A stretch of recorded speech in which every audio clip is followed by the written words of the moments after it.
Well, hey gang, Daryl Davis coming here to talk about designing a life worth smiling about, and I got a famous celebrity here, Rachael Lust. Now, Rachael Lust is a hooper, and for those of you who don't know, she's going to explain in a second, but let me just tell you who she is from a accomplishment standpoint. She's done incredible stuff with it. She's a Hooper of the Year. She's been on CNN, Queen Latifah. I just found out, and I can't tell you the name, it's top secret, she recorded a video for a famous rock and roll guy, and that's going to be coming out. And the other accomplishment is she's going to be doing the halftime show for the NBA Houston Rockets? Rockets.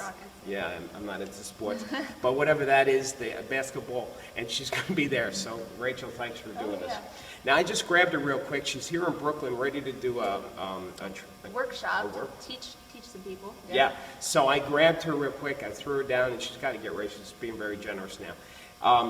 So tell everybody, what is a hooper and what got you into it?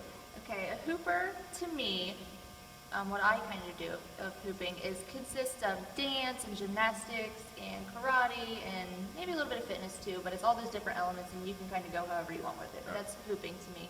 And I got into it because I was watching my husband spin fire, and he can juggle, and he can do all these, neat circusy type acts. And I'm like, I want to learn how to do something cool too. I'm like, oh, I'm going to be a fire hooper. A fire hooper. Yeah, and he said, you don't even know how to hula hoop.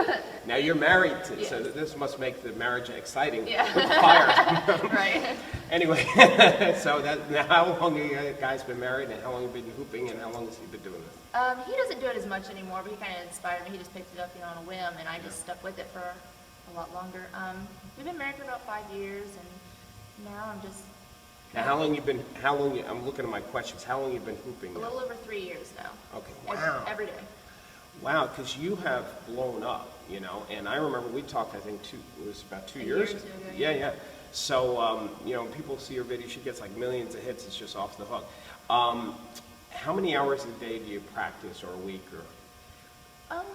It used to be I practiced at least 2 hours a day, like minimum. Okay. But now I still practice maybe an hour, but I practice differently. Like I've incorporated like a little bit more strength training, and because I want to take hooping to the next level, and add some flips and stuff like that. So I've done strength training and stretching and yoga type stuff, just to kind of mix it and make it more of a variety. So. Now, what's interesting, you've been doing this 3 years, but you are so successful. I mean, in the hooping world, you're famous, and that just shows you that somebody can be really successful quickly as long as they pay the price and they make it a part of their life.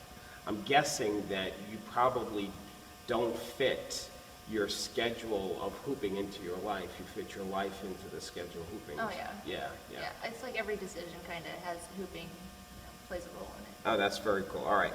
Now, you, let me look at this. Tell me why you did how much, all right, you did that. And what is it about hooping that you love? It's fun. Like, no matter what, it's good for your body, it's good for your mind. I've got a lot of good career opportunities, and I've met a lot of cool people, but at the end of the day, it's fun for me, and that's why I do it. And even if you take everything else away, I'm still going to hoop because I love it. Because it makes me happy. It makes me smile. That's what we were looking for. Don't apologize. I'll write out your script later. No, I remember asking you when I was interviewing you for the book that I asked you this question. I don't know if you remember it, but I asked you, is there any days that you wake up not feeling like practicing those 2 hours? Yes, and I remember what I said, but I still feel the same way. I don't push it. If I wake up and I'm like, I don't want to do it, then I just don't do it, because I don't ever want to feel like I have to, because I don't want to lose that passion that I have for it. But most I of the still time want to do it anyway, so. You see, when you love what you do, this is what happens. You become a famous hooper.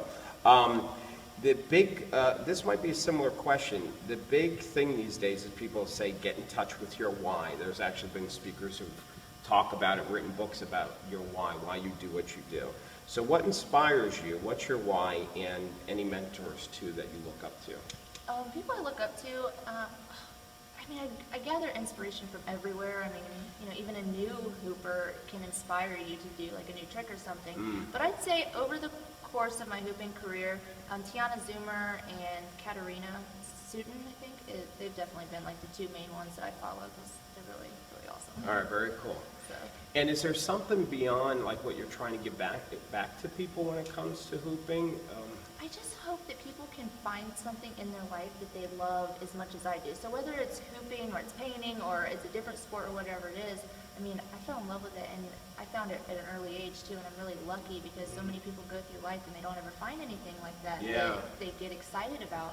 So I just hope that other people can find something that they get just nothing but pure enjoyment out of. So. That's awesome. Awesome answer. Last question is, where do you see yourself now? A year, 5 years from now, 3 years from now? Do you have goals? I do have goals. I have a huge list of goals. Yeah. Although my first two main goals have always stayed the same, and it's to keep enjoying what I'm doing, because Yeah. I don't ever want to lose that, and I always want to get better. I'm Okay. always trying to push the limits and get better. But as far as where I see myself, I don't even know, because I never expected to see myself here now. Yeah. So sky's the limit. I don't know. I don't know what's gonna happen. When you do what you love, sky's the limit. Listen, you're awesome. Thanks. This is my celebrity here. I look up to this woman. All right, thank you, Rachel. Oh, thank you. All right.